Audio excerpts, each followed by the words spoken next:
ሁለተኛው አቶ አንዳርጋቸው እየነገረን ያለው ስለ ህልውና አደጋ ነው። ስለ ህልውና አደጋ አቶ አንዳርጋቸው ሲነግረን በማንነቱ ምክንያት በአሁን ሰዓት የህልውና አደጋ ያጋጠመው በኢትዮጵያ ውስጥ አማራና አማራ ብቻ ነው ብሎናል።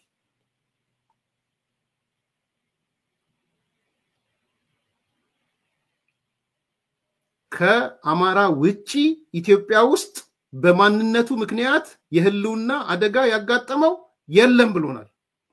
ፖዚቲቭ ነው። በሌላ በኩል ደግሞ ለብሔርተኞቹ ራስ ምታት ነው።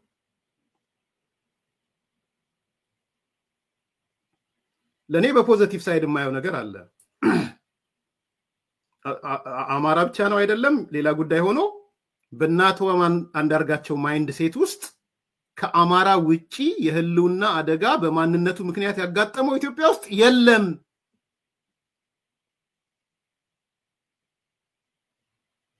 የሚል ነገር አንስቷል። እንደውም አቶ ጀዋርንም ወቅሷል።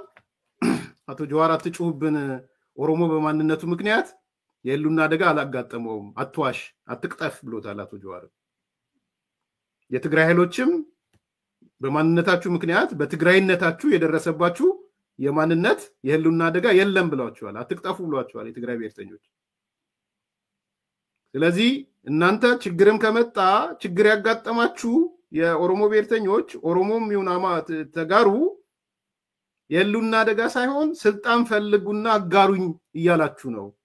ስልጣን አጋሩኝ ስትባሉ እምቢ ስለተባላችሁ ወይም በፖለቲካ አመለካከታችሁ ነው እንጂ በአማራነት በማንነት አማራ በአማራነቱ የህልውና አደጋ እንዳጋጠመው ኦሮሞ በኦሮሞነቱ አላጋጠመውም፣ ተጋሩ በተጋራነቱ አላጋጠመውም፣ ሌላውም አላጋጠመውም የሚል መከራከሪያ ነጥብ ይዞ መጥቷል።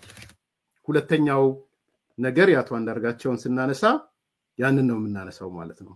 አይ ሆፕ እነ ጀዋር መልስ ይሰጣሉ፣ የትግራይ ብሔርተኞች መልስ ይሰጣሉ ብዬ አስባለሁ።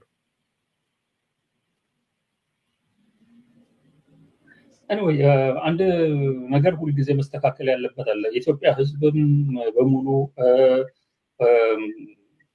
በቀደም ለታም በተወሰነ ደረጃ መስተካከል አለበት። በጀዋር ንግግር ያልኩት የኦሮሞ ህዝብ ህልውና አደጋ ላይ ወድቋል የሚል ነገር አለው። ሌሎችም አንዳንዶቹ የህልውና አደጋ ሲሉ እንሰማቸዋለን። በትግራይ ላይ የህልውና አደጋ የሚል ነገር ነው የሚያነሱት ያለው። ለኔ የህልውና አደጋ እነሱ የሚሉትና የአማራ የህልውና አደጋ በጣም የተለያየ ነው። በኢትዮጵያ ውስጥ በማንነቱ የተነሳ ተለይቶ እንደ ህዝብ የሚገደል የሚታረድ የሚፈናቀል አንድ ማህበረሰብ በሪዮት ዓለም ተዘጋጅቶለት ህግ ተቀርጾለት ህገ መንግስት ተሰርቶለት አደጋ ውስጥ እንዲወድቅ የተደረገ አንድ ሌላ ህዝብ የለም ከአማራ በስተቀር። ስለዚህ አማራ የህልውና አደጋ ውስጥ ወድቅ ያለው ሲል በማንነቴ ነው የሚል ያለው ገብቷል። ሌላው ስልጣን ስለፈለገ ሊሆን ይችላል ያለው አጋሩኝ ብሎ ይሆናል። አላጋራም ሲሉ ጦርነት ገብቶ ሊሆን ይችላል። በፖሊሲ ልዩነት ሊሆን ይችላል የሚጋጭ ያለው በሌላ ነገሩ ሊጋጭ ይችላል ያለው። ነገር ግን ማንነቱን የመጠቂያ መሳሪያ አድርገው የዘመቱበት ህዝብ የአማራ ህዝብ ነው። ስለዚህ የአማራ የህልውና አደጋ ውስጥ ወድቅ ያለው የሚልበት ሰዓት ላይ እንደ ህዝብ ነው ህልውና አደጋ ውስጥ ወድቅ ያለው። አማራ በመሆኑ ብቻ ነው፣ በሚከተለው ፖለቲካ አመለካከት አይደለም ወይ ስልጣን አጋሩኝ ስላል አይደለም አይደል። ስለዚህ ይሄንን በግልጽ ማስቀመጥ ያለብን ይመስለኛል። የአማራ ህዝብ ትግል በፋኖ የተጀመረው ትግል መቼ ነው? ምን ስለመጣ ነው? አሁን ሊካድ የሚሞከረው ነገር እኮ ግርም ይለኛል። ብለህ ያለው አብይ አህመድ ይሁን ሌሎቹንም ብትሰማቸው ሚዲያቸውን ብትሰማ ከሌሎች ክልሎች በሙሉ ሰላምና መረጋጋት ሰፍኖበት የነበረ ክልል የሰማችሁት ነው። እነ ጀዋር አስተካክሉ ኔሬቲቫችሁን። የኦሮሞ ህዝብ በማንነቱ የህልውና አደጋ አለውበት ብላችሁ ያላችሁትን በአስቸኳይ አስተካክሉ ብሏችኋል። አንዲ የትግራይ ብሔርተኞችም አስተካክሉ። የትግራይ ህዝብ በትግራይነቱ የደረሰበት የህልውና አደጋ የለም እንደዚህ አይነት ነገር ማምጣት ነውር ነው ማሳሳት ነው ማስተካከል አለባችሁ ብሏቸዋል አቶ አንዳርጋቸው ስለዚህ የእናንተ ልዩነታችሁ ሊሆን የሚችለው አንደኛ ወይ ስልጣን ፈልጋችሁ አጋሩኝ ስትሉ እንቢ ስለዋላችሁ ነው የሌሎቹ ብሔርተኝነት ወይም የትግራዩ ስልጣን ፈልጎ እንቢ ስለተባለ ስለተከለከለ ወይም በፖለቲካ አመለካከታችሁ ወይም ደግሞ በፖሊሲ ልዩነት በፈጠራችሁት የፖሊሲ ልዩነት ነው እንጂ እንደ አማራው በአማራነታችሁ ታርጌት ስለተደረጋችሁ አይደለም የሚል ነጥብ ያነሳላችሁ ነው አቶ አንዳርጋቸው እዛው ተነጋገሩ እኔ ብዙ እዛው ውስጥ እናንተን ገብቼ ልላችሁ አልችልም ግን አቶ አንዳርጋቸው ለሸማቂ ኮማንዶ ጀነራል መልስ ስጠው በዚህ ዋጋ እንደው ቲፕ ላድርገብዬ ነው ሸማቂ ኮማንዶን ሰምተዋል ብያስባለሁ ጀነራል ተፈራ ማሞ ሰሜኖች መጣመር ያለባቸው የህልውና አደጋ ስላጋጠማቸው ነው ብሏል አልሰማውም ይሆን ላምጣው ይሆን ያቺን ነገር ደግሞ እንዴት ነው መደሳት የሰሜኖች ኤርትራ ትግራይና አማራ የሚጣመረው ሶስቱም የህልውና አደጋ ስላጋጠማቸው ነው ያለው የፋኖ መሪው እሱ ስለሆነ ማለት ነው ስለዚህ በፖለቲካ አመለካከት በፖሊሲ በስልጣን ፈልጎ መቅረት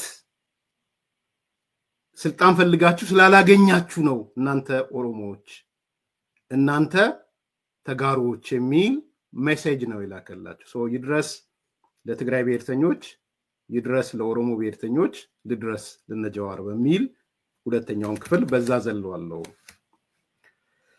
ዘለዋለሁ ሶስተኛ አቶ አንዳርጋቸው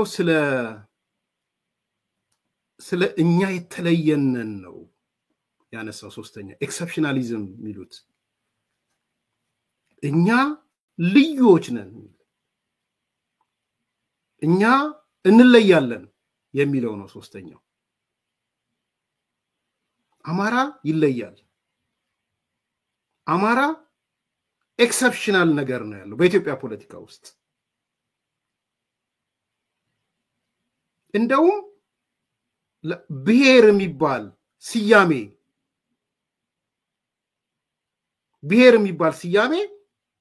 የሚገባው ኢትዮጵያ ውስጥ ለአማራና ለአማራ ብቻ ነው ያላችሁ ያለው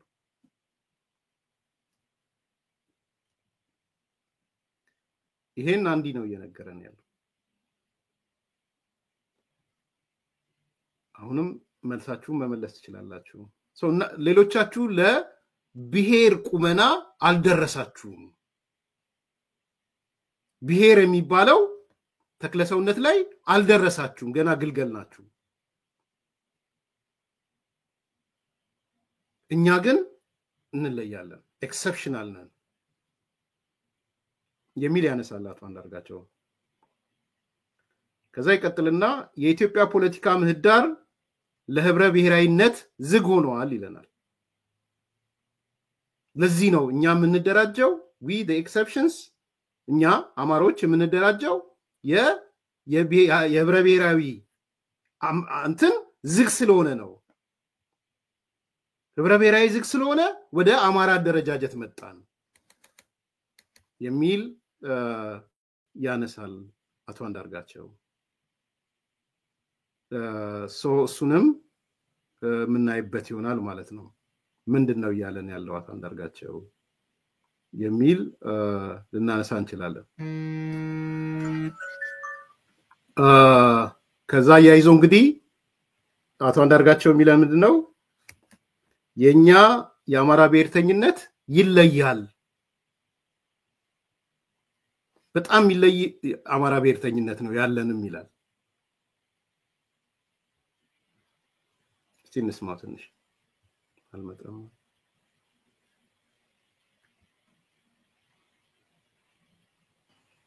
ሁለት ቦታ እንከፈለው የመጀመሪያው በኢትዮጵያዊነት ተደራጅቶ የሚባለው ነገር ነው በኢትዮጵያዊነትማ የመደራጀት እድልና በዛ አይነት መንገድ የሚንቀሳቀሱ ድርጅቶች የሚንቀሳቀሱበት ምህዳር ሰፊ እኮ በነበረበት ሰዓት ላይ አማራ ስም እኮ ያዙ ድርጅቶች ነበሩ እኮ አማራው እኮ ለነሱ ድጋፍ አልሰጠም ለምሳሌ አክል ቅንጅት በነበረበት ሰዓት ላይ እኮ መላው አማራ እኮ ነበር መላው አማራ አዲስ አበባ ተወዳድሯል ያለው አዲስ አበባ ከቅንጅት ውጪ አንዲት ወንበር ያገኘው ከ138 ወንበር አንዷን ወንበር ያገኘው ወያኔ ነው ማነው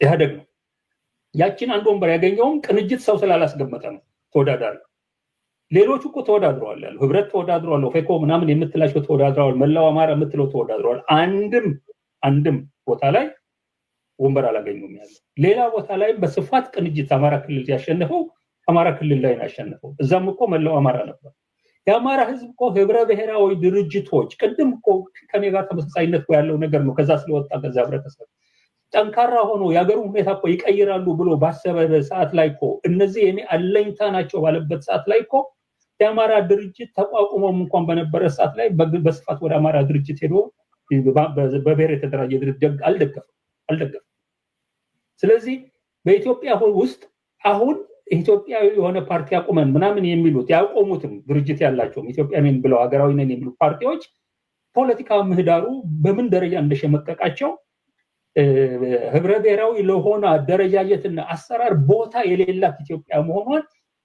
ፖለቲካ ምን እንደሆነ የገባው ፕራግማቲክ ፖለቲካ ተግባራዊ የሆነ ፖለቲካ መስራት ለሚፈልግ ሰው ግልጽ ሆኗል የትም ቦታ ላይ ተሄደው ተንቀሳቅሰው ቢሮ መክፈት ሐሳባቸውን ማስረዳት መግለጽ በማይችሉበት ደረጃ የዘር ፖለቲካው ወያኔ ከነበረበት ዘመን ጭራሽ ነው ቅንጅት ከነበረበት ዘመን ጭራሽ ነው ጠቦ ከአዲስ አበባ ከተማ ውጭ እንኳን መሄድ የማይችሉበት ሁኔታ ውስጥ ነው የተቀመጡት ያለው አዲስ አበባን እንኳን ብትወስዳት የዘር ፖለቲካው ከመክረሩ የተነሳ በአዲስ አበባ ከተማ ውስጥ በዛ ደረጃ ህዝብ በቋንቋውም በባህሉም በእምነቱም እንዲህ ተለውሶ ተቀላቅሎ በሚኖርበት የነበረ ከተማ ዛሬ እድሜ ላብይ ሰዎች በአዲስ አበባ ከተማ ውስጥ ብሔራዊ ማንነታቸውን ወይ ዘራቸውን እየለዩ አንዱን የሚጠረጥርበት ሌላውን የሚጠረጥርበት ሁኔታ በጋራ መነሳት እንዳይችሉ ያደረገ የዘር አመለካከት ኢቭን አዲስ አበባን የመሰለ ኮስሞፖሊታን ከተማ ውስጥ ተፈጥሯል ኢቭን አዲስ አበባ አንድ ጥያቄ ብቻ ነው ጠይቄ የሚሄደው ባይዘዌ ለአቶ አንዳርጋቸው ዲቴይል ነገሮች ማንሳት አልፈልግም አሁን ምን አለና አቶ አንዳርጋቸው ኢትዮጵያ ውስጥ ያለው የፖለቲካ ምህዳር ለህብረ ብሔራዊነት ዝግ ሆኗል አለ ኦኬ የኔ ጥያቄ ስታገኙትም አቶ አንዳርጋቸው እሺ ለህብረ ብሔራዊነት ዝግ ሆኗል የሚለውን ልመንና ልቀበል ለህብረ ብሔራዊነት ዝግ ሆኗል ብለህ እንዳልከን ሁሉ ለብሔር ፖለቲካስ ክፍት ነው ወይ ተብለህ ብትጠየቅ ምንድነው መልስ ትክክል ለንበል በቃ ሀገራዊ ፓርቲ ሆኖ ህብረ ብሔራዊ ሆኖ መንቀሳቀስ በጣም ከባድ ነው አይቻልም ወዘተ እንበልና እንውሰደው ይሄን እንውሰድና ይሄን ነገር ለብሔር ድርጅቶችስ ለዘር ድርጅቶችስ ክፍት ነው ወይ እያልከን ምክንያቱም አንተ ጀስቲፋይ ልታረግ የፈለከው የአገራዊ የህብረ ብሔራዊ ድርጅት ዝግ ስለሆነ አማራጭ የለንም የብሔር ድርጅት ለመሆን ነው እያልከን ያለው ለኢትዮጵያ የህብረ ብሔር ዝግ ሆኖ ለብሔር ድርጅቶች ክፍት ሆኗል ነው እያልከን ያለው እሱ ነው እኮ እየነገርከን ያለው ለዚህ ነው ወደ ብሔራችን ይሄድ ነው ለዚህ ነው ወደ ብሔር መደራጀት ይሄድ ነው ይሄ አሁን የሚያመጡት ሎጂክ የሰላማዊ ትግል ስለሞተ ወደ ጦርነት ገባን ሰላማዊ ትግል ላይ መቃብር ስለተቀመጠ ወደ ምን ገባን ወደ ነፍጥ ወደ ማንገብ ገባን the same ሎጂክ ነው ያመጣ ያለው አቶ አንዳርጋቸው ምን ይያለን ነው በኢትዮጵያ ማቀፍ በአገራዊ ማቀፍ በመናምን አይቻልም አልቋል አበደን ምንም ነገር የለም አይቻልም ስለማይቻል የሚቻል ነገር አለ ማለት ነው ያ የሚቻለው ነገር ምንድነው በብሔር መደራጀት ይቻላል ማለት ነው ወይም ለብሔር ድርጅቶች ስፔስ አለ ማለት ነው በቃ ይሄን ጥያቄ ብቻ ነው መጠየቅ የምፈልገው ነው ስለዚህ ለነ ፕሮፌሰር መረራ ስፔስ አለ ካንተ ተነስቼ ነው እየጠየቅኩ ያለሁት። እንደው አሁን ያለው ገዢ ፓርቲ ለብሔር ድርጅቶች ስፔስ ሰጥቶ ለሀገራዊ ድርጅቶችን አፈነ ስለሚል እነ መረራ ያስሜት ነው ያላቸው፣ እነ አቶ ዳውድ ያስሜት ነው ያላቸው፣ እነ የአማራ ድርጅቶች የሚባሉ ሌሎች ያስሜት ነው ያላቸው። ይህን ጥያቄ ነው መመለስ ያለበት። ቢኮዝ ጀስቲፋይ ሊያደርግበት የሞከረው ነገር ወደ ዘር ፖለቲካ ነው የገባሁት ይለናል አቶ አንዳርጋቸው። ወደ ዘር የገባሁት አገራዊ ፖለቲካ ስለማይቻል ነው። ኦኬ፣ አገራዊ ፖለቲካው የማይቻል ሆኖ የብሔር ፖለቲካው ተችሏል ወይ? ይሄን መልስ መልስ። እኔ ብዙ ርቀት መሄድ አልፈልግም ከዛ በላይ። እርስ በራስ የሚደባደብ ነገር ስለምታይ ህሊናን ይቆጨቁጣል። የጻፍከው ጽሁፍ አለ ምን አለ የሚመታህ ጭንቅላት ውስጥ እንዳለ አውቃለሁ። እሱ ውስጥ ያለው ጭንቅላት ውስጥ ያለውን you try to justify it። ሁለተኛ ከአዲስ አበባ ጋር አታጣብቅ። አዲስ አበባ የራሷ ተፈጥሯዊ ባህሪ ያላት ከተማ ናት። አዲስ አበባ አሁንም በመሰረቱ አልተቀየረም። የተወሰነ ለውጦች ይኖራሉ፣ ሾክ ያደረጉ ለውጦች ይኖራሉ። ግን የአዲስ አበባ ህዝብ አሁንም ቢሆን ህብረ ባህላዊ ህዝብ ነው። የአዲስ አበባ ህዝብ አንተ እንደምትለው ለብሔር ፖለቲካ ልቡን የሰጠ አይደለም። እኔ እስከማውቀው ድረስ የተለወጠም ነው ብዬ አላምንም። ሊለወጥ አይችልም፣ ቁልቁል አይወርድም። የአዲስ አበባ ህዝብ የብሔር ፖለቲካ ስላልሆነ ያንን ስቴጅ አልፏል። የአዲስ አበባ ህዝብ ተመልሶ ወደ ቁልቁል የፖለቲካ ስርዓት ይገባል ብዬም አላስብም። የምናየው ሪያሊቲም እሱ አይደለም። አዲስ አበባ መልቲካልቸራል ነው። አዲስ አበባ ህብረ ባህላዊ ነው፣ ሜልትድ ፖት ነው። የተለያየ አመለካከት ያላቸው ሰዎች የመጡበት ነው። አዲስ አበባነት አገራዊነት ነው። አዲስ አበባነት ከተሜነት ነው። አዲስ አበባነት ከብሔር ብሔረሰብ ምናምን ከምትለው የተሻገረ ነው። ያ ማለት ፐርሰናል ብሔር የላቸውም ወይም ብሔረሰብ የላቸውም ያልኩ አይደለም። አላቸው። አማራ የሆኑ አዲስ አበባዎች አሉ፣ ኦሮሞ የሆኑ አዲስ አበባዎች አሉ፣ ወላይታ፣ ሲዳማ፣ ከምባታ፣ ተጋሩ የሆኑ አዲስ አበባዎች አሉ። በአመለካከት ደረጃ ግን ስቲል አዲስ አበባ ስንል አዲስ አበባነት ስንል አገራዊ ስሜት ያለበት ነው። ለአንተ ጀስቲፊኬሽን ብለህ አሁን አዲስ አበባን በብሔር ተወጥራለች፣ የብሔር አመለካከት ገዢ አስተሳሰብ ሆኗል። ትላንትና ምርጫ ስናካሄድ አዲስ አበባ ላይ ቅንጅት 100% ያሸነፈው አማራው አዲስ እንትን ስለ አገራዊ ስሜት ስለነበረ ነው። አሁን እሱ ግን ተቀይሯል። ምን ማለት ነው? በምን ቴስት አደረከው? ማህበረሰብን በምንድነው ቴስት የምታደርገው? ለአንተ በሚመች መልኩ ፎርማት እያደረክ አይደለም። አዲስ አበባነት ከተሜነት እንጂ ደረኝነት አይደለም። አዲስ አበባነት ባይዘው በብሔር መደራጀትም አይደለም። ተመልሶም ወደ ትፋቱ አይገባም። ተመልሶም ትፋት ነው ለአዲስ አበባ ዘረኝነት። ስለዚህ ለአንተ በሚመች ፕሮጀክት እስካልታቀፈ ድረስ መተል ትፈርጀው የምትችለው ነገር አይደለም። ይሄ በደንብ መታወቅ አለበት። ከዛ በተረፈ እኛ ኤክሰፕሽናል ነን፣ የአማራ ብሔርተኝነት ይለያል፣ በጣም ልዩ ነው የሚል ስሜቶች እያየው ነው። እኛ አማራ ብሔርተኞች የተለየነን፣ ከኢትዮጵያ ጋር ጸብ የለንም፣ ባይሆን ሊያጋጥመን የሚችለው ትምክት ነው፣ እንለያለን። ፋሺዝም እንለያለን። ናዚዝም ናዚ የጥቁር ናዚ ነው የሆንከው። በነገራችን ያን ያደረገው ሂትለር እንለያለን ብሎ ነው ወደ ወረራ ሄደው። ያንተን ስሜት አማራው ይገዛዋል እያልኩ አይደለም፣ ግን በናዚ አመለካከት ነው እየሄደ ያለው። ኤክሰፕሽናሊዝም ነው እያስቀመጠ ያለው። እኛ እንለያለን። መጀመሪያ የለንም ስትል ኖረህ ማለት ነው። ስሙት፣ እንለያለን ስሙት። ብሔረተኝነት ሁለት መልክ ይዞ ነው የሚሄድ ያለው። ኢንፋክት በአማራ በኩል በጠባብነት ሊመጣ የሚችል ሀገር የሚያፈርስ አደገኛ ብሔረተኝነት ሊመጣ አይችልም ያለው።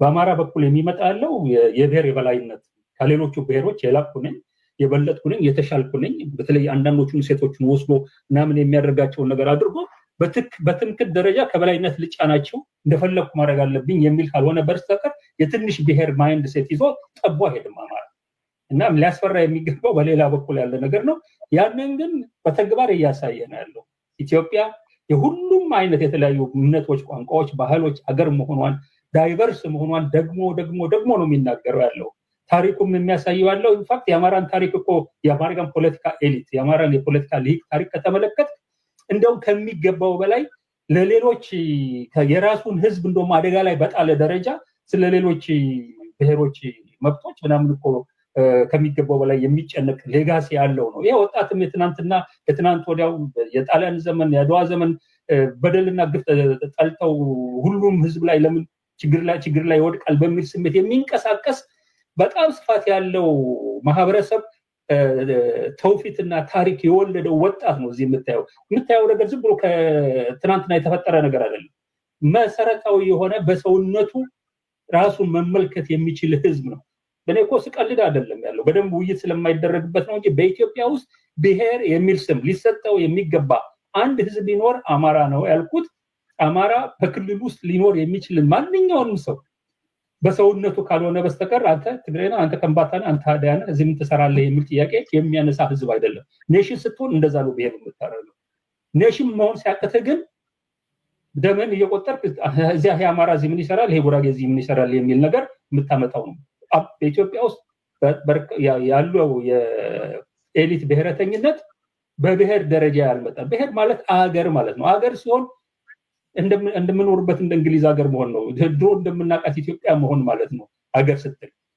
ሰዎችን በማንነታቸው በአንድ ሀገር ዜግነታቸው በነዋሪነታቸው መቀበል ነው አማራ እንደ ክልል እንደ ሀገር ነው የሚያስበው ያለው ኖቴ የአንድ ዘር የተጠራቀመበትን አድርጎ ሌሎችን በጠላት ይሁን ማለት ነው ህዝቡን ነው አንዳርጋቸው ሰማችሁት አይደል ምን እያለ እንደሆነ ፌቨን ስለሰማንሽ ሙቭ ኦን ወደ አዲሱ እኛ እናቀሻለን ሶ ዶንት ወሪ ተከታታይ ጽፊ ስላየው we know you ምን ችግር የለውም ሶ ለዛ ነው እንት የሰው እንዲያረኩትና you are right 100% ትክክል ነሽ ባህሪሽም እሱ ነውና ዶንት ወሪ በሚኖረው የቃላት ትራንዛክሽን እንትና ወደ ሐሳባችን እንምጣ ሶ በ100% ትክክል ነሽ እሱን ለማለት ነው ሶ አንዳርጋቸውን እየሰማችሁት ነው እንግዲህ I don't know እኛ እንለያለን ነው ያለው አማራ ኤክሰፕሽናል ነው ይለያል የኛ ብሔርተኝነት ይለያል በፍጹም ይለያል ሶ ይሄንን ነገር ማወቅ አለባችሁ እንደምንለይ ነው ያለው በደንብ ካልሰማችሁት ምን አይነት አደገኛ ንግግር እንደሆነ ፋሺስት ንግግር እንደሆነ የናዚ ንግግር እንደሆነ ይሄ በጣም የዚህ የዩጎዝላቪያን ያፈረሳት ንግግር እንደሆነ እንድታቁ ድጋሚ ስሙት በደንብ ካላሰማችሁ ብሔረተኝነት ሁለት መልክ ይዞ ነው የሚሄድ ያለው ኢንፋክት በአማራ በኩል በጠባብነት ሊመጣ የሚችል አገር የሚያፈርስ አደገኛ ብሔረተኝነት ሊመጣ ይችላል ማለት በአማራ በኩል የሚመጣ ያለው የብሔር የበላይነት ከሌሎቹ ብሔሮች የላኩ ነኝ የበለጥኩ ነኝ የተሻልኩ ነኝ በተለይ አንዳንዶቹን ሴቶችን ወስዶ ምናምን የሚያደርጋቸው ነገር አድርጎ በትምክህት ደረጃ ከበላይነት ልጫናቸው እንደፈለኩ ማድረግ አለብኝ የሚል ካልሆነ በስተቀር የትንሽ ብሔር ማይንድ ሴት ይዞ ጠቦ ሄድማ ማለት እና ሊያስፈራ የሚገባው በሌላ በኩል ያለ ነገር ነው ያንን ግን በተግባር እያሳየ ነው ያለው ኢትዮጵያ የሁሉም አይነት የተለያዩ እምነቶች ቋንቋዎች ባህሎች አገር መሆኗን ዳይቨርስ መሆኗን ደግሞ ነው የሚናገረው ያለው ታሪኩም የሚያሳየው ያለው ኢንፋክት የአማራን ታሪክ እኮ የአማራን ፖለቲካ ኤሊት የአማራን የፖለቲካ ሊግ ታሪክ ከተመለከተ እንደው ከሚገባው በላይ ለሌሎች የራሱን ህዝብ እንደው አደጋ ላይ በጣለ ደረጃ ስለሌሎች ብሔሮች መብቶች ምናምን እኮ ከሚገባው በላይ የሚጨነቅ ሌጋሲ ያለው ነው ይሄ ወጣትም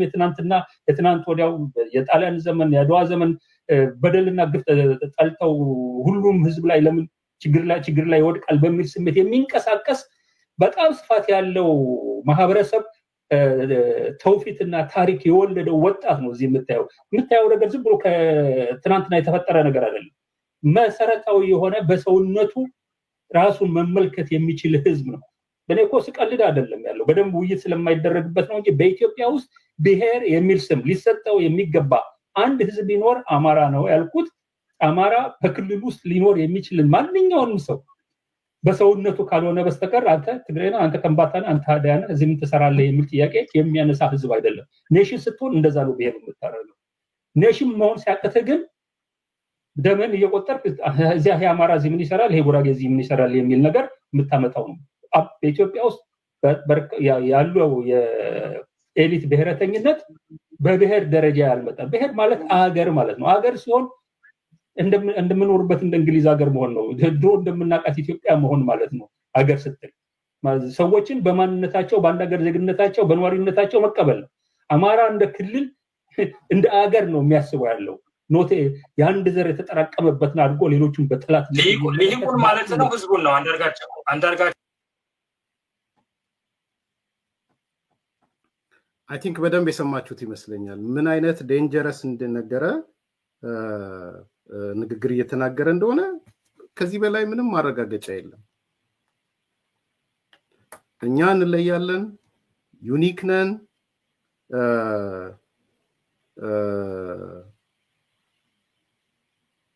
ልዩ ባህሪ ነው ያለን፣ ከኢትዮጵያ ጸብ ምናምን የሚባል ነገር የለንም። ቢሆን ሊያጋጥመን የሚችለው ትምክት እንጂ ጠባብነት አይደለም። ብሔር እኛ እውነት እንነጋገር ተባለ የብሔር ቁመና ላይ ደርሰናል። ሌላው ግን የብሔር ቁመና ላይ አልደረሰም። ተመልከቱ ሰው በርጅናው እንዴት አደገኛ ነገር እንደሚያ በአብዛኞቹ ባይዘዌ ህዝብ ለህዝብ የሚያጨፋጭፉ ሰዎች በዚህ እድሜያቸው ያሉ ናቸው። ጥናቶቹን አንድ የሆነ ጥናት ስመለከት ነበር። የሆነ ስቴጅ ላይ ሲደርሱ ህዝብ ለህዝብ ለማጨፋጨፍ ሰርቢያ ላይ የሆነው እሱ ነው። ዩጎዝላቪያ ላይ አንዱ ቄስ ትልቅ 70 ምናምን ዓመት ያለው ቄስ ነው የሚያጨፋጭፍ ፕሮፌሰር አውጥቶ ከዛ በኋላ ያሉ አንዱ የተፈጠረው።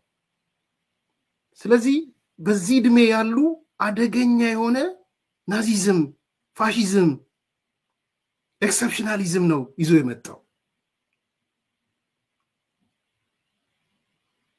በጣም አደገኛው ምን እንደሆነ ልንገራችሁ። መከራከር ትችላላችሁ በዚህ ጉዳይ ላይ። ኢትዮጵያ ውስጥ የኔ አረዳድን ነው የምነግራችሁ። ኢትዮጵያ ውስጥ አገር ኢትዮጵያ የምትፈርስ ከሆነ ከጠባቡ ይልቅ የሚያፈርሳት ትምክተኛው ነው። ትምክት ኢትዮጵያን ያፈርሳታል ከጠባብነት ይልቅ። አወዳድሩ ብትሉኝ ማለት ነው። ሾቪኒዝም ነው የጦርነት የእልቂት የሀገር ብተና፣ ኔፖቲዝም አይደለም። አወዳድሩ ብትሉኝ ማለት ነው።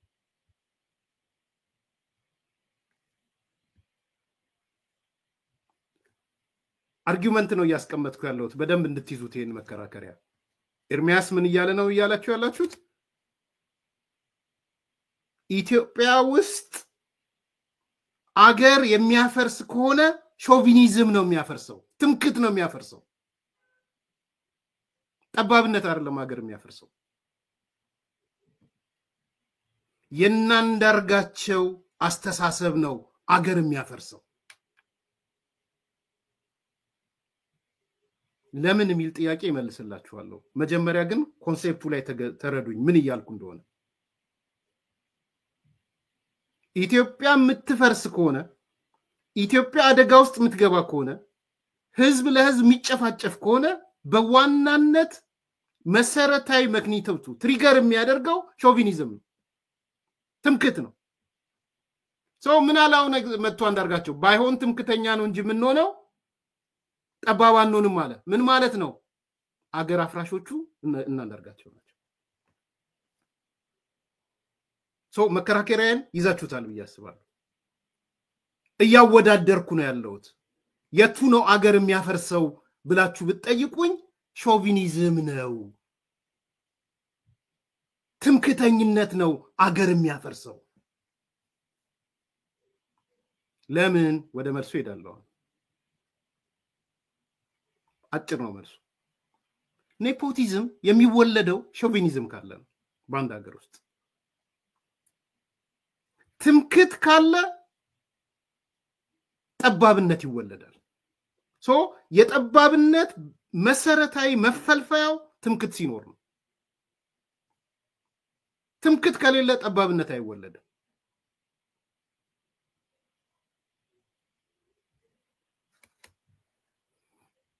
ተረታችሁኛ ጠባብነት ኔፖቲዝም የሚወለደው በዛች ሀገር ላይ ሾቪኒዝም የበላይነት ካገኘ ትምክህት የበላይ ከሆነ ጥበት ይወለዳል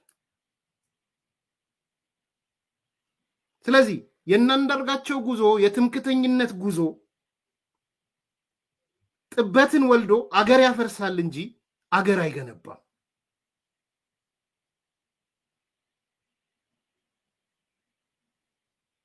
ይሄ ነው መሰረታዊ ሎጂኩ ይሄ ነው አርጊው ማድረግ ትችላላችሁ በዚህ አጋጣሚ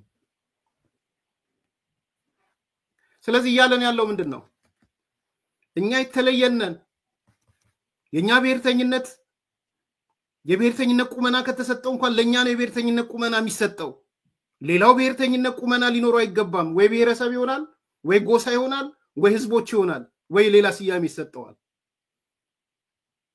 የብሔር ቁመና ግን ያገር ቁመና የኔሽን ቁመና ያለን ግን እኛ ነን እኛ አማሮች አደጋም ካጋጠመን ሾቪኒስት ነው እንጂ ምን ሆነው ኔፖቲካ ነውንም አገር አፍራሽ ነው የምትሆኑት ማለት ነው በጣም የሚገርም ነገር እኮ ነው የሚያነሳው ነገር እኮ አያውቀውም ብዬ አላስብም በነገራችን ላይ አንደኛ የብሔርተኝነት የዘረኝነት ቆንጆ የለም እሱ ብዙ ጊዜ ተነጋግረናል ሁለተኛ የኔ ዘረኝነት ቆንጆ የሌላው ግን ቆሻሻ የኔ ዘረኝነት ቢያድግም ወደ ትምክት ነው ሌላው ግን ወደ ጠባብ ነው የሚያድገው ሶኛ ስለዚህ በኢትዮጵያ ጉዳይ ላይ አደጋ አንፈጥርም አገር የምታፈርሱት እናንተ ሾቪኒስቶች ናችሁ because ኔፖቲዝምን እንደ እንቁላል ተፈለፍላላችሁ እንደ እንቁላል የሚፈለፈለው because of ሾቪኒዝም የበላይነት ካገኘ ኢትዮጵያ ትፈርሳለች በእርግጠኝነት ነው ምነግራችሁ የኔ አርጊውመንት እሱ ነው የኔ መከራከሪያ ነጥብ እሱ ነው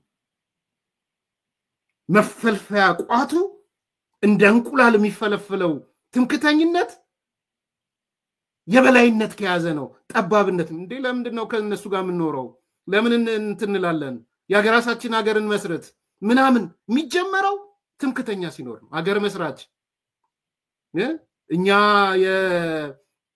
የኢትዮጵያ ታመስግነን የሰው ልጅ ኋልክ እንደዚህ አይነት አገላለጦች ሀገር መስራች ኋልክ ምንድነው አስተዳደር ዕውቀት ያለን ይሄ ኔፖቲኮችን እንደ እንጉዳይ እንዲፈለፈሉ ነው የሚያደርጋቸው ይሄ እንደ እንጉዳይ እንዲፈለፈል ነው ያረጋ ያለው መጥቶ የሻቢያን ተልኮ ነው እየፈጸመ ያለው በኦሮሞ በተለያየ አካባቢ ያንዳርጋቸውን ሰምታችሁ ከወዳጆቻችሁ ከወንድሞቻችሁ ጋር እንዳትጣሉ ይሄ የሻቢያ መልእክት ነው ይዞ እየመጣ ያለው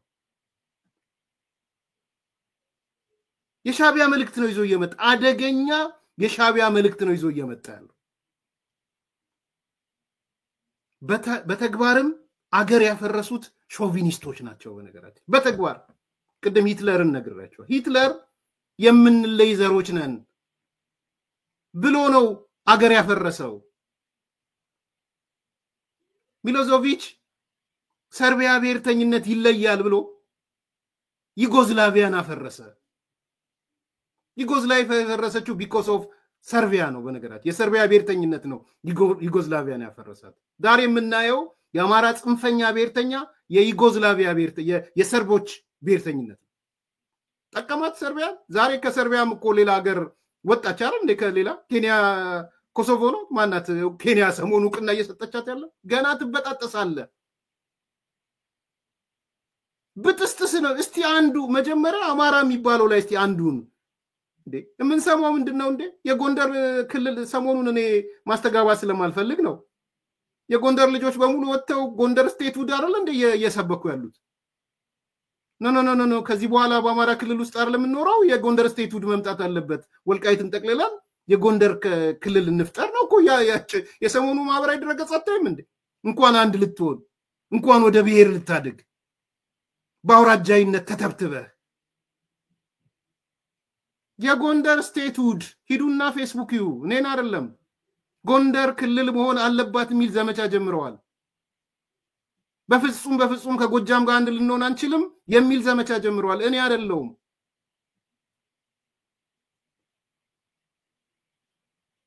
ሶ ተበጣጥሳችሁ ነው የምታልቁት። መንደርተኝነታችሁ አውራጃዊነታችሁ አይደለም ልትሰፉ የያዛችሁትንም ታጣላችሁ። ባለፈው አቅርቤላችኋል። ናዚ በመንደርተኝነት ተለክፎ በጀርመን ተናጋሪን ሁሉ አንድ አደርጋለሁ ብሎ ተንቀሳቀሰ። ከዛስ ምን ሆነ? ጀርመን ተሰነጠቀች። ምዕራብ ጀርመን፣ ምስራቅ ጀርመን ብላ ለስንት ጊዜ ይሄ ነው። ነገም እናንተ በዚህ መልኩ ከቀጠላችሁ ጎንደር፣ ሸዋ፣ ወሎ ብጥስጥስ ነው የሚወጣው። ያንዳርጋቸው ጉዞ ብጥስጥስ ነው የሚያወጣው። ይሄ ነው እውነቱ።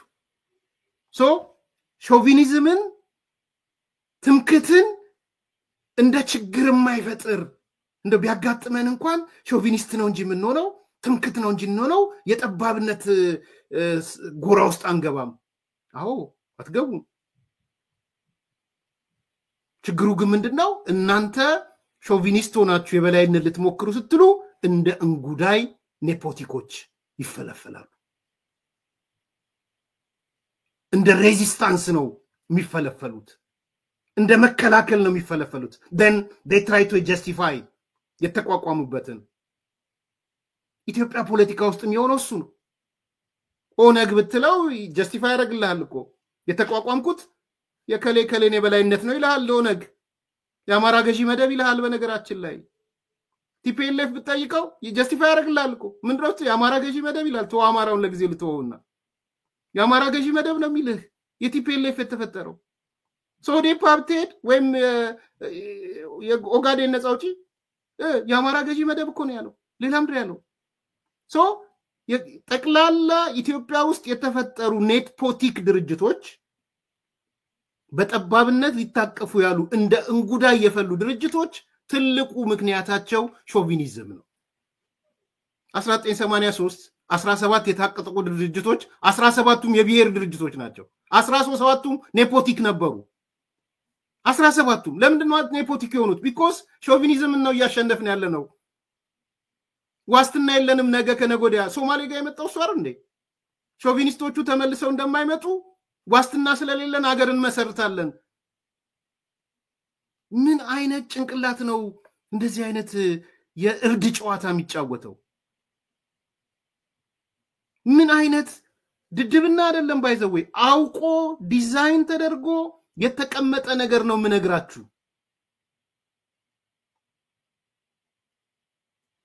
ስለዚህ ይሄ ንግግር በጣም አደገኛ ብቻ ሳይሆን ታስቦበት ታቅዶ የተነገረ ንግግር ነው። ኦሮሞ ይናደዳል። እንዴት ብሔር አይደለም ይላል። አማራ ነው ብሔር ብሎ መጥቷል። መጀመሪያ እኔ አንተ አሁን ክደሃል አልካድክም ዛሬ ተቀብልሃል እሱ መብት እዛው ተከራከሩ። እሱ ግን አማራ ብላችሁ እስቲ በአንድ ጃንጥላ ኑ መጀመሪያ እንደው ብሔር ነኝ አይደለም ምናምን የሾቪኒስት የሆነ ነገር ከማምጣት በፊት ጃንጥላ ፍጠር እስቲ። የጎንደር ስቴት ነው እየተፈጠረለ ያለው። የጎንደር ክልላዊ ሙቭመንት ነው እየተፈጠረለ ያለው። ነው ያለው። ሂዱና ፌስቡክን ይዩት፣ ማህበራዊ ድረገጹን ይዩት። ሌሎቹንም ብትጠይቋቸው ሌሎቹ ድርጅቶች በሙሉ የታጠቁ ድርጅቶችን በሙሉ ብትጠይቋቸው ቢኮዝ ኦፍ የአማራ ገዢ መደብ ብለው ነው ነበረ አልነበረም እሱ ውስጥ አይደለም የገባው ያለው። ግን የድርጅታቸው መፈጠር ምክንያት ሲጠየቁ የጭቆና ምክንያት ሲጠየቁ እየተናገሩ ያሉት እኛ የተፈጠርነው በአማራ ገዢ መደብ ምክንያት ነው የሚሉ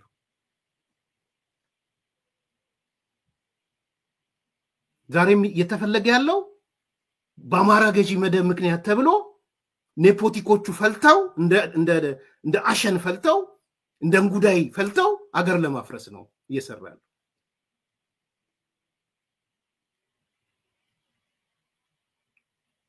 ይሄ መልእክት ዝም ብሎ በቀላሉ የሚታይ መልእክት አይደለም ሳይገባው አይደለም አንዳርጋቸው አገር የማፍረሻ መዶሻ ነው ይዞ የመጣው በስተርጅን ነው ይሄን ልትረዱ ይገባል ከዛ ደግሞ የፋኖ አንድነት ቢፈጠር የፋኖ አንድነት ከተፈጠረ የተፈጠረ ዕለት የአማራ ክልል ያበቃለታል ይላል ስለውነት እኔ አንዳንዴ አሚን ብቻ አንተቀም ኤኒዌይስ ወደነ ፖይንቱ ሊድ ፋኖ አንድ የሆነ ቀን አማራ ክልል ያበቃለታል ፋኖ አንድ የሆነ ቀን በ6 ወሩ የአዲስ አበባ መንግስት ያበቃለታል ተመልከቱ የሾቪኒዝም የትምክት ጥግን ተመልከቱ ፋኖ አንድ ከሆነ የተፈጠረለት ይሄ አንድ የሆነለት የአማራ ክልል ይፈርሳል ከዛ ቀጥሎ በ6ኛው ወር መስከረም ቢፈጠር በ6ኛው ወር ምንድነው በሱ ወር ደግሞ የአዲስ አበባ መንግስት ፌደራል መንግስቱ ይፈርሳል ይሄ አንዳርጋቸው የሚሰብከው ስብከት አንዳርጋቸው ስብከት ነው የኔ አይደለም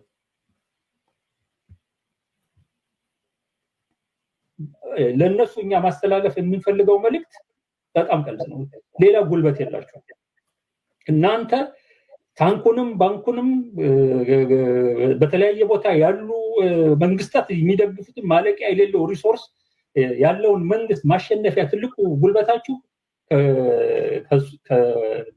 አብይ ሰራዊት የማረካችሁት ድሽቃ አይደለም ወይ መትረየስ አይደለም ወይ ሌላ ነገር አይደለም ወይንም ደግሞ ከሌላ ቦታ ላይ የሚገኝ ቢሆን ድጋፍ አይደለም መሳሪያ አይደለም የናንተ ትልቁ ጉልበት ያለው አንድነታችሁ ላይ ነው አንድ የሆናችሁ ለታ ክፍለ ሀገር አንድ የሆናችሁ ለታ ክፍለ ሀገር ውስጥ ያለ ኃይል አበቃለት ማለት ነው የአብይ ኃይል እናንተ አንድ የሆናችሁ ለታ አማራ ክልል ያለ ኃይል አበቃለት ማለት ነው 4 ኪሎ እነሱ አንድ ሆነው 6 ወር የሚቆይበት ሁኔታ በኢትዮጵያ ምድር ሊኖር አይችልም ብዬ ነው ማስዋል ይሄንን ግምት ውስጥ አስገብተው እውነተኛ ለሆነ አንድነት ካልሰሩ በስተቀር የአማራን ህዝብ ስቃይ የሚያራዝሙ ነው የሚሆኑት ያለው ለአብይ የሚመቹ ነው የሚሆኑት ያለው ይሄ ህዝብ ቅድም ባልነው ደረጃ ለ100 ዓመታት የቀጠለ እየበረታበት ያለ የህልውና አደጋን የወደቀ ህዝብ እውነተኛ የሆነው ጠላቶቹ ወደሚመኙበት የማጥፋት እድል የሚፈጥርላቸው ነው የሚሆነው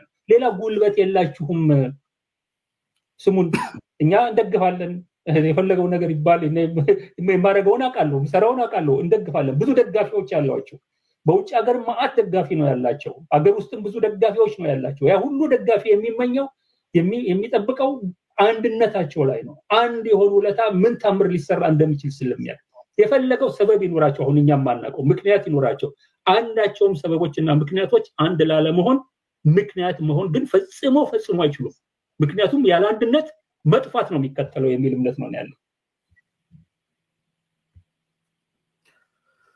እዚህ ጋር እኔም እንዳንዳርጋቸው ጄን እንደዚህ አርጌ ለምናችሁ የፋኖ ሰዎች እዋካችሁ አንዱ እዋካችሁ እንዳንዳርጋቸው ነው ጄን የሚያረኩት እባካችሁ አንድ ሁኑ ይበቃል ጄን ያረኩበት ሰዓት ምክንያቱም አንድ የሆናችሁለት ክልሉ ስለሚፈርስ አይደለም በነገራችን አንድ የሆናችሁለት በ6 ወሩ ፌደራል መንግስቱ ስለሚፈርስ አይደለም በዛ ቀቢጸ ተስፋ አንዱ ነው አላላችሁም አንድ እንድትሆኑ የምፈልግበት ምክንያት አለኝ አንድ እንድትሆኑ እንዳንዳርጋቸው ነው ጄን ያረጋሉ አንድ ስትሆኑ ማየት ጥሩ ስለሆነ ነው አንደኛ ጥሩ ነው ሰዎች አንድ ሆኖ ተሰብስበው አንድ ሆኖ ስማየት እስኬፕ ጎትም አይፈልጉም የጦስ ዶሮም አይፈልጉም እኛ እንፈር እናንተ አንድ ሆናችሁ የምታመጡት የጦስ ዶሮ የምትፈልጉት ይፈር የእስክንድርም የዘመነም የምናምንም ተሰብስቦ አንድ አማራ ድርጅት ፈጥሮ ስንታዩ አንድ መሆን ስለሚጠቅም ነው። አንደኛ እሱ። ሁለተኛ አሁንም እናንተ አንድ ያውናላችሁ ለክልሉ ስለሚፈርስ በ6 ወሩ ደግሞ ፌደራል መንግስት ስለሚፈርስ ሳይሆን አንድ መሆን ከቻላችሁ ማሰብ ትጀምራላችሁ ያምናለሁ። ማሰብ ትጀምራላችሁ አንድ መሆን ከቻላችሁ። ማሰብ ጀመራችሁ ምለው እኔ አንድ የሆናችሁ ለት ነው። እነዚህ ሰዎች ዘመናዊ ሆነዋል፣ ማሰብ ችለዋል፣ ከስልጣን ተሻግረዋል፣ ከጠባብ አውራጃዊነት ተሻግረዋል፣ ከጎበዝ አለቃነት ተሻግረዋል ብዬ ወይ ማሰብ ጀመሩ ብዬ አጨበጭብላችኋለሁ። የእስክንድርም የዘመነም የጀነራሉም ያንዳርጋቸውም የኢንጂነር ይልቃልም የወሎም የምኑም አንድ ሆናችሁ አንድ ጃንጥላ ከፈጠራችሁ እነዚህ ሰዎች እንደ ሰው ማሰብ ጀመሩ ይላሉ። እንደ ሰው የሚለው ይሰመርልኝ። ለኔ አንድ እንድትሆኑ የምፈልገው እንደ ሰው ማሰብ መጀመራችሁን የማረጋግጠው አንድ መሆናችሁን ሳይ ነው። ማሰብ መጀመራችሁን የማረጋግጠው አንድ መሆናችሁን ሳይ ነው። ስለዚህ እንዳንዳርጋቸው እጄን እንዲላርግና እባካችሁ አንድ ሁኑና ስኬፕ ጎት ሳትፈልጉ ያፍር የሚገባው ካለም እንዲያፍር ፕሊዝ። ጎንደርም ጎጃምም ሸዋም ወሎም ዲያስፖራውም የእስክንድርም የዘመነም የሁላችሁም የምሬ ወዳጆም ሌሎቻችሁም ፕሊዝ አንዱ ከማሰብ የጀመረ ሰው ደግሞ ምን ይሆናል መሰላችሁ? ከኢራሽናሊቲ ወደ ራሽናል ቲንኪንግ ይመጣል። ምንድነው ያ ራሽናል ቲንኪንግ? ቢያንስ ድርድርን መቀበል ይጀምራል።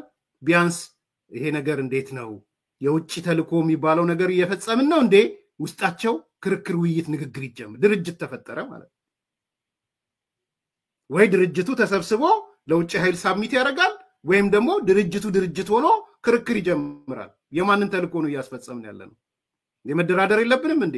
ካልተደራደርም እንደው ምን ሆነው? ቢኮዝ ወደ አንድ ነው የመጣው። አንዱ አንዱን አይወነጅልማ። ስለዚህ ሌላኛው ስቴፕ ወደ ድርድር፣ ወደ ውይይት፣ ወደ ንግግር ትመጣላችሁ። አንድ ከሆናችሁ ሰው ስለምትሆኑ እንደ ሰው ማሰብ ስለምትጀምሩ አም ሶሪ።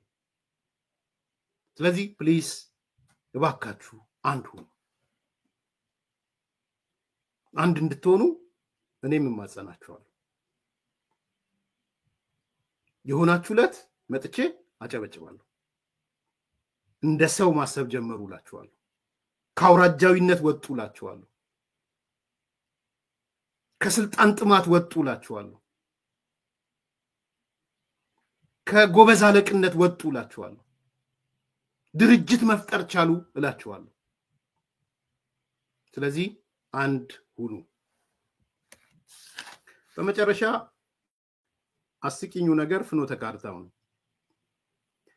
አቶ አንዳርጋቸው ከረጅም ጊዜ በኋላ መጥቶ እኔ ለዶክተር አብይ ፍኖተ ካርታ አልሰጠውትም ብሎ በፍጹም ፍኖተ ካርታ አልሰጠውም። ይሄ ተወራውም ውሸት ነው። እኔ የሰራውትም ፍኖተ ካርታ የለም። በግሌ የግንቦት 7 ፍኖተ ካርታ ነው እንጂ የኔ አይደለም። ለዶክተር አብይም ፍኖተ ካርታው ይሄ ነው ብዬ የሰጠውት የተባለው ውሸት ነው። ምን ነው ዛሬ ዘገየ? አንዲ 2 ዓመት ሙሉ ሲወራ ኖሮ እያንዳንዱ ነገር ላይ የአንዳርጋቸው ፍኖተ ካርታ እየባለ ሲባል ኖሮ ዛሬ ምን ሆነህ ነው? እኔ በፍጹም ፍኖተ ካርታ ሰጪ አይደለሁም፣ አልሰጠውትም ለአብይ። ብዙ ሰዎች እኮ አንተ በሰጠው ፍኖተ ካርታ እኮ ነው እየተባለ ያለው። ኦፍ ኮርስ ለነገሩ በነ ዶክተር አብይ ሳይድ ወይም በብልጽግና ሳይድ እንዲህ አይነት ቅጥፈት ምናምን ብለው እንዳሉ አውቃለሁ። እንዲህ አይነት ቅጥፈት እንዳሉ አውቃለሁ። ግን ይሄን ሁሉ ዘመን ከቆየህ በኋላ ዛሬ መተህ እኔ የሰጠውት ፍኖተ ካርታ የለም የሚያስብል ምን ደረጃ ብትደርስ ነው? በድምጽ አለ። እኔ ድምጹን አላገኘሁትም። ሌሎች ማህበራዊ ድረገጽ ላይ ያላችሁ ሰዎች ፈልጉትና አያይዛችሁ ተናገሩት። ጋዜጠኛው ራሱ ያንተም የኔም የቅርብ ወዳጅ እባክህ አንዳርጋቸው ምከረው አለኝ ይለዋል እኮ እዛው ምከረው አለኝ የሰጠው ፍኖተ ካርታ ምናም እያለ የሚናገረው ምከረው አለኝ እና በሰጠው ፍኖተ ካርታ እኮ ነው እየተባለ ያለው ሲለው ነው አንተን ራሱ ልጠይቅ እኔ መቼ ነው ፍኖተ ካርታ ሰጠውት ያልኩት እስከ ዛሬ ምን አቆየ ይሄን ለመናገር ኢፍ የአብይ መንገድ ትክክል ነው ብላችሁ ብታስቡ ኖሮስ ወተት ተናገር ነበር እኔ ፍኖተ ካርታ አልሰጠውም ብለ የመጨረሻው ነጥብ ነው ስሙት የሚከነክነኝ ነገር አለ እዚህ ላይ አብረን ተያይዘው አንተ ታስታውስ ከሆነ እሱ ስልጣን በመጣበትና እንደፈታ ሰሞን ሮድ ማፑን ሰርቼ ሰጠሁት እኔ ነኝ ብለህ ተናግረህ ነበርና አሁንና አብይ ያስፈጸሙ ያሉት ሮድ ማፕ ተመልከቱ አስረግጦ ነው ጋዜጠኛ ፋሲል የጠየቀው እኔ ነኝ ሮድ ማፕ የሰጠሁት ብለህ ተናግረህ ነበረ ነው ያለው በቃ እዚህ ጋር ያልቃል በነገራችን ላይ ሌላው ነገር ቢቀር እዚህ ጋር ያልቅ ነበር ሰጥተሃል ወይ ብሎ አይደለም የጠየቀው ሰጥቼዋለሁ ብለህ ነበረ ይለዋል ነገር አለ እዚህ ላይ አብረን ተያይዘው አንተ ታስታውስ ከሆነ እሱ ስልጣን በመጣበትና እንደፈታ ሰሞን ሮድ ማፑን ሰርቼ ሰጠሁት እኔ ነኝ ብለህ ተናግረህ ነበርና አሁንና አብይ ያስፈጸሙ ያሉት ሮድ ማፕ አንተ ሰርተ ከሰጠኸው ጋር የተያያዘ ነገር አለው አንተ ነህ እንግዲህ አሁን ኤግዛክትሊ እየተገበረ ያለው ያን ሮድ ማፕ ነው ወይስ ያን ሮድ ማፕ አልተመለከተውም ካቱም እንደዚህ ብለህ ተናግረህ ነበር ብዙዎቹ አብይ እኮ እየተረጎመ ያለው ያንዳርጋቸውን ሮድ ማፕ ነው እስከማለት ደርሰዋልና ትንሽ ስለሱ ብትነግረን በዋነኛነት እንደውም አንተ ራስን ነው የምጠይቅህ ነው አሁን እዚህ ላይ ለመሆኑ ሮድ ማፕ ሰርቼ ሰጥቼዋለሁ ብዬ አዝ ኢንዲቪጁዋል እንደግለሰብ የተናገርኩበት አንዲት ሬኮርድ እንደሌላቸው አውቃለሁና አንተ ይሄን ስትደግሞ ከየት እንዳመጣው አልገባኝም አንተ ስታርቲስ ሁለተኛ ሮድ ማፑ የግንቦት ሰባት ሮድ ማፕ ነው አሜሪካን ሀገር በተካሄደ ወዲያው እንደተፈታህ አሜሪካ እየዞርክ ትናገር ነበርና እዛ ስብሰባ ላይ እንደተናገርክ ነው የተሰማው ድምጹ የለኝም ግን በጊዜው እንዲያውም እኔ እውነቱ ለማስታወስ ያለ ይሄ ከተነገረ በኋላ በወቅቱ አንድ ያንተ ጓደኛ ወይም ደግሞ የሁላችንም ጓደኛ የሆነ ሰው አረባካ አንዳርጋቸው ንገረው እንዲህ ብሏል ምናምን ሰው ለምን አንተ አትነግረውም ብየዋለሁ እኔ በግሌ አይ እኔ እንኳን መንገር አልፈልግም ግን ተነግረው ጥሩ ነው ይሄን ስለ ስብሰባ ላይ የተናገረው ነው የተባለው ኖ እኔ ያልኩት ግንቦት ሰባት ሮድ ማፕ አዘጋጅቶ ነበር በኋላ እኮ እሱንም ፌስቡክ ላይም እኮ እና ቴሌግራም ፔጅ ላይ ሰው እንዲያነበው መጨረሻ እኮ አስቀመጥኩት እኮ እስከሱን እንግዲህ የማንበብና ያለማንበብ ስራ እሱ ነው ይሄ ሮድ ማፕ የሚባለው ይሄውና ብዬ ያ ሮድ ማፕ ለሁሉም የፖለቲካ ድርጅቶች ኢትዮጵያ ውስጥ ለሚንቀሳቀሱ ለምናቃቸው በሙሉ ሲሰጥ ለመንግስትም ተሰጥቷል ያለው ያንን ሮድ ማፕ እኛ ያዘጋጀውን ሮድ ማፕ ለመንግስትም ሰጥተናል ብለናል ለመንግስት ሰጥተናል ስለዚህ የግንቦት ሰባት ሮድ ማፕ ነው ወይስ ለመንግስት ስራ እንዲሰራ ነው የግንቦት ሰባት ሮድ ማፕ ነው በግል የጻፉት ሮድ ማፕ የለም የግንቦት ሰባት ግን እንደው ፍኖተ ካርታ የሚል ስም ያለው አርዕስት ያለው እንዴት ሁኔታውን እንደሚያየውና በምን መንገድ መታለፍ እንዳለበት የሚዘረዝር ሰነድ ነበር ያ ሰነድ እኛ ነገሮችን እንዴት እንደምናያቸው ሁሉም እንዲያውቁት ለተለያዩ ድርጅቶች ይሰጣባለ ለመንግስትም ይሰጣባለ ሰጠ ለአብይ የላኩለት እኔ ስለሆንኩኝ ያለው የግንቦት ሰባትን ሰነድ እንደላኩ አድርጌ ነው የተናገርኩት እንጂ የግል ሰነዴን አይደለም ያ ሰነድ ደግሞ ምን እንደሚመስል ጽሁፍ ላይ አለ ያ ሰነድ በጣም ሁኔታዎች በፍራቻ የሚመለከት ሰነድ ነው ሶስት ቦታ የተከፈለ ምዕራፍ ማለፍ አለብን ብሎ ነው የሚያስባለው ሌላው ቀር በጣም ቀጣፊ ነው በነገራችን ላይ እኔ አይ ዶንት ኖ እንደዚህ አይነት ቅጥፈት ምን ስንት ድሜ ቢቀረው ነው ፍኖተ ካርታው እንደጻፈ እንዳለ ሶስት ምዕራፍ ነው ያለው ሶስት ክፍል ነው ያለው እኔ በህይወት ያሉ ሰዎች ስላሉ ነው የምናገረው ዛሬ የተለያየ ቦታ ሆነን እንዲሆን ይችላል ይጽፋል ፍኖተ ካርታ እንዳለው 30 ምናምን ገጽ 18 ገጽ አካባቢ መሰለኝ በወቅቱ ለኛ ፕሪንት አውት የሆነልን 18 ገጽ አጭር ስቶሪውን ብቻ ልንገራችሁና እጨርሳለሁ ድርዝሩን ሌላ ጊዜ በኔ ማስታወሻ ታገኙታላችሁ ብዬ አስባለሁ ጽፎ ለዶክተር አብይ ይሰጣል። ዶክተር አብይ ያነብና ኢግኖር ያደርገዋል። እሱ አስቦ የነበረው አንብቦ ዶክተር አብይ ይጠራኝና ዲስከስ እናደርጋለን ምናምን ብሎ ነው ያሰበው። ለሌላ ለተቃዋሚ ለምናምን አልሰጠም። በደንብ እዩ። አሁን ለተቃዋሚዎች አከፋፈልንና አንዱን ዶክመንት እኔ እንድሰጥ ተደረግኩኝ በግንቦት 7 ስም ነው የሚለው አይደል? ውሸት። ከዛ ዶክተር አብይ ኢግኖር አደረገው። ኮምፕሊትሊ ኢግኖር አደረገው። ኢግኖር ሲያደርገው አቶ ታማኝን አገኘው። በህይወት ስላለ ነው ማነሳው። ምንም እውነት የሆነ ነገር እናገራለሁ። አቶ ታማኝ ጋር ይደውልና እንደ አይነት ሮድማፕ አዘጋጅቼ ሰጥቼዋለሁ። አብይ ግን ሊመልስልኝ አልቻለም።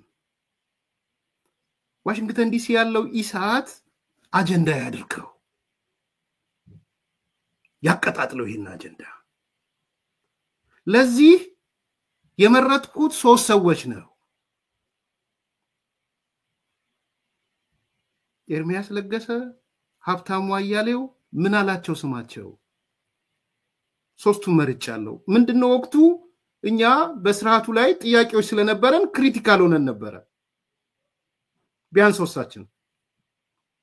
ስለዚህ በሌሎቹ ቢስተጋባ አንደኛ አልተቀበሉትም፣ ሊቀበሉት አይችሉም፣ ጽሁፉን ሊቀበሉት አይችሉም። አሁን ሳስበው በወቅቱ የነበረው አዱ ከበሬ ተውት ልነግራችሁ አልችልም። ኢንቫይሮንመንቱ እንኳን ዶክተር አብይን የሚተች ጽሁፍ መጥቶ ቀርቶ ትንሽ እንትን ካልክ እንኳን እንዴት ቤቱ እንደሚረበሽ እናውቃለን። ተመልከቱ። ስለዚህ ምን መረጠ? ኤርሚያስ፣ ሀብታሙ አያሌው፣ ምን አላቸው ብሎ መረጠ።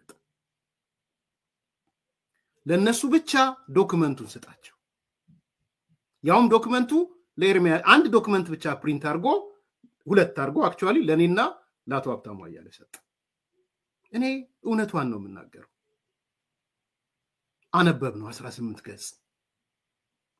በጣም የሚገርም ማለት የዘር ፖለቲካን ጨምቆ ነው የሚጥለው። የዘር ፖለቲካን ከሀ እስከ ፐ እኔ ሌላ ጊዜ ነግራችኋለሁ።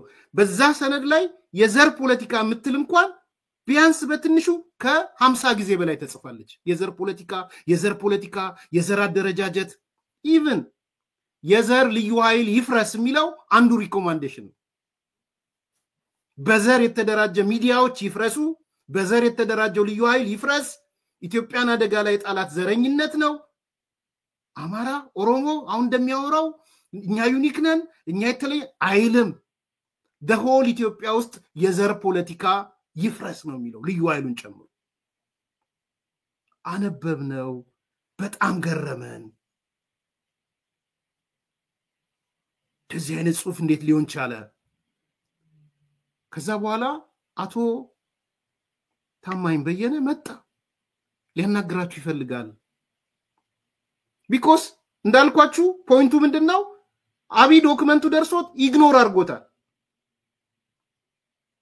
እና there are people who are critical to the prime minister and the idea. እነሱ ደግሞ ሀብታሙ የሚባል ኤርሚያስ የሚባል ምን አላቸው የሚባል አሉ። በእነሱ በኩል ላስተጋባውና ኦዲየንስ ላገኝ። እንደዚህ አይነት ሸረኞች ናቸው። በነገራችን ላይ ሸረኞች። እኛ በወቅቱ የነበረው ነገር የምናየው ነው። ክሪቲካል ነን። ሰነዱን ስናየው ልክ ነው። የዘር ፖለቲካ ነው የሚለው ሀገሪቷን የዘር ፖለቲካ ውስጥ እንዴት አደገኛ ነው የሚል በተለይ እኔና ሀብታሙ ግልጽ ለማድረግ ፕሮግራም ስላል ፖለቲካችን የሚልም ስለነበረን እኔ ደግሞ ሁለንተናዊ እይታ የሚባል ነበረኝ፣ ዶክመንተሪም ነበረኝ፣ ሊደርሺፕ የሚባል ፕሮግራም ነበር፣ ሁለንተናዊ እይታ፣ አውደ ኢኮኖሚም አለኝ። ሶ በተለያየ ፎርማት እንድንቀጠቅጥ ነው የተፈለገው ሰነዱ። ኦኬ ብለን በኋላ ይፈልጋቸዋል አንዳርጋቸው ተባለ። አቶ ታማኝ ደወለ። እኛ በአጋጣሚ ክላይድስ የሚባል አካባቢ ሬስቶራንት አካባቢ ያለ እዛ አካባቢ ያለ ሞል ነበር። እዛ ውስጥ ቁጭ አለን፣ ቆምን። በአቶ ምናላቸው መኪና ውስጥ ነበር ነው። ስልኩ ተከፈተ። ላይን አፕ ተደረገ። አቶ አንዳርጋቸውን ከኢትዮጵያ ያገኘ ነው። ከዛ አንደኛ አለና ሮድማፑን ራሱ እንደጻፈው፣ ሁለተኛ ለጠቅላይ ሚኒስትሩ እንደሰጠው፣ ሶስተኛ ጠቅላይ ሚኒስትሩ ኢግኖር እንዳደረገው። አይሰማም ነው ያለ። ልክለት ከቁብ አልቆጠረውም ነው ያለ። ከዛስ እናንተ በእናንተ በኩል አስተጋቡት። ያኔ ደንግጦ ድምጽ ቮይሱ ሲበዛ ይጠራኛል ነው በሌላ ነገር ይጠራኛል አላለንም። እሱን እንደዛ አይደለም። ግን እኛ በመንሰራው ተከታታይ ፕሮግራም ኢሹ እንዲሆን ማለት ነው። ኢቭን አንዳርጋቸው ሰጠን ብላችሁ እንዳትናገሩ፣ ያንዳርጋቸው ዶክመንት ነው ብላችሁ እንዳትናገሩ። አድማጮች ይሄ ነው እውነቱ። ይሄ ነው እውነቱ። ከልቤ ነው የምናገረው። አንዳንዴ እንደዚህ አይነት ቅጥፈት ሲመጣም በህይወት ስላለን ሌሎቹም በህይወት ስላሉ በአመለካከት ባስተሳሰብ ልንለያ እንችላለን። ሪያሊቲውን ግን ውሸት ነው ብሎ የሚወጣ አይመስለኝም። እውነቱ ይሄ ነው። ስለዚህ የጻፈው አንዳርጋቸው ነው፣ የሰጠው አንዳርጋቸው ነው። ጽሁፉም በእኔ በሚል ስሜት ነው የተጻፈው። ሄዳችሁ ብታነቡትም እኛ ግንቦት ሰባቶች ወይ ግንቦት ሰባት አይደለም የሚለው የራሱ አመለካከት ነው። በግለሰብ የተጻፈ ነው። ልኮለታል፣ ኢግኖር አድርጎታል፣ አጀንዳውንም አልቀበልም ብሎታል። ስለዚህ በእኛ በኩል ፕሮግራም እንዲሰራ ስለዚህኛው ዕለታዊ ላይ 3 ጊዜ ነው 2 ጊዜ ተወያየንበት። ፖለቲካችን የሚባለው ፕሮግራማችን ላይ 2 የተወያየንበት፣ እኔ ለብቻ አውደ ኢኮኖሚ ላይ ሰዎች ይዤ መጥቼ ተወያየውበት፣ ሁለንተናዊ የሚባል ፕሮግራም ነበረኝ ተወያየውበት። እኔ ኤርሚያስ ብቻ የተሳተፍኩበት በትንሹ 8-9 ፕሮግራም ሰርተናል በዛ ዶክመንት ላይ።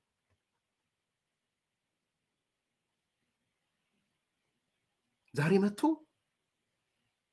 የግንቦት ሰባት ነው እኔ የለውበትም እኔ ስለሰጠው ብቻ ነው ያኔ ተደርጎ የተቆጠረው። ይሄ ነው እውነታው። ከዛ ደግሞ አይ ቲንክ እንትናም አለ አይደል አሁን የአባይ ሚዲያ ባለቤት አንድነት ተናገር፣ አንድነት ካንተ ጋር ነበር የነበረው አይ ቲንክ ወይ ካናዳ ወይ ምናምን እኔ ነኝ ሮድ ማፑን የሰጠሁት ያለው ፍኖተ ካርታውን የሰጠሁት እኔ ነኝ። አንድነት አለ አይደል አባይ ሚዲያ የቅርብ ወዳጁ አይደል በፊት አሁን አላቅም ቱ ቢ ሲሪየስ ተናገር ውጣና ያርል የሚሆነው። ስለዚህ አንዳንዴ ለምትፈጥሩት ታሪክ ከጀርባ ሰው አለ ብላችሁ አስቡ። ዋች ዶግ አለ ከጀርባ ለኔ ስቶሪ ክሬት ለማድረገው ስቶሪ ሊከላከል የሚችል ሰው አለ ብላችሁ አስቡ። አለን ሰዎች ደግሞ እውነታው እውነት ሲሆን እውነት የምንልበት፣ ውሸት ሲሆን ውሸት የምንልበት። ይሄ ነው አድማጭ ተመልከት። ከዚህ በላይ ዝርዝር ነገሮች ሌላ ጊዜ በማስታወሻ ታገኙታላችሁ። እንደዚህ አይነት ቅጥፈት ግን ተገቢ ስላልሆነ አሁን ዛሬ ሮድ ማፑ ያንተ ነው አገሪ ገደል የገባው አንተ ሮድ ማፕ ነው ምናምን ስለተባለ አይኔ የሰጠውት ሮድ ማፕ የለም ብሎ ነው እየመጣው። ሰጥቷል አልሰጠም? ሰጥቷል። ጠቅላይ ሚኒስትሩ ተጠቅመውበታል አልተጠቀሙበትም? ኢግኖር አድርገውታል፣ አልተቀበሉትም፣ ማናገርም አልፈለጉም። ማናገር ሳይፈልጉ ነው ወደኛ ሮጦ የመጣው ዋሽንግተን ዲሲ ድረስ የመጣው። ሲመጣም ሰው ለይቶ ነው። ሲሳይ አጌና አላለም፣ መሳይ መኮንን አላለም፣ ግልጽ እንድትሆኑ እከሌ አላለም። ኤርሚያስ ሀብታሙ ምን አላቸው ነው ያለበት ምክንያትም እየነገርኳችሁ ነው። በወቅቱ ለሱ ፐርፐዝ ሊጠቅመው የሚችለው እነማንን ሴሌክት ቢያደርግ እንደሆነ ገብቶታል። ይሄ ነው እውነቱ። ላይክ አርጉ፣ ሰብስክራይብ አርጉ፣ ሼር አርጉ። መልካም ቀን። ቴምር ሪል ስቴት እስካሁን ድረስ በብዙ ምክንያቶች ቤትና ሱቆችን መግዛት ፈልጋችሁ ላልተሳካላችሁ ደንበኞች እነሆ ቴምር ሪል ስቴት በመሃል ፒያሳ ከሊሴ ገብረ ማርያም ትምህርት ቤት ጀርባ ቅንጡ አፓርትመንቶችን ከልዩ የከተማ እይታ አረንጓዴ ስፍራን ከጠዋት ፀሐይ ጋር አጣጥሞ በያዘ መልኩ ለሽያጭ አቅርቦላችኋል። ከባለ 1 እስከ ባለ 3 መኝታ የሆኑ ቤቶች በ10% በ663,000 ብር ቅድመ ክፍያ ስናቀርብሎ ቀሪውን በኢትዮጵያ ብር ያለምንም ወለድ ከ25% ልዩ ቅናሽ ጋር የሚከፍሉበትን ሁኔታ አመቻችተንዎት ነው። በተጨማሪም እዛው ፒያሳ ከአድዋ ሚውዚየም ፊት ለፊት የሚገኝ የመጨረሻውን የሆነ G+5 የገበያ ማዕከል በ900 ሺህ ብር ቅድመ ክፍያ ለአዲስ ኮምፓስ ሚዲያ ቤተሰቦች ለሽያጭ አቅርበናል። ለበለጠ መረጃና ለሳይት ጉብኝት ከታች ባለው ስልክ ያገኙናል። ቴምር ሪል ስቴት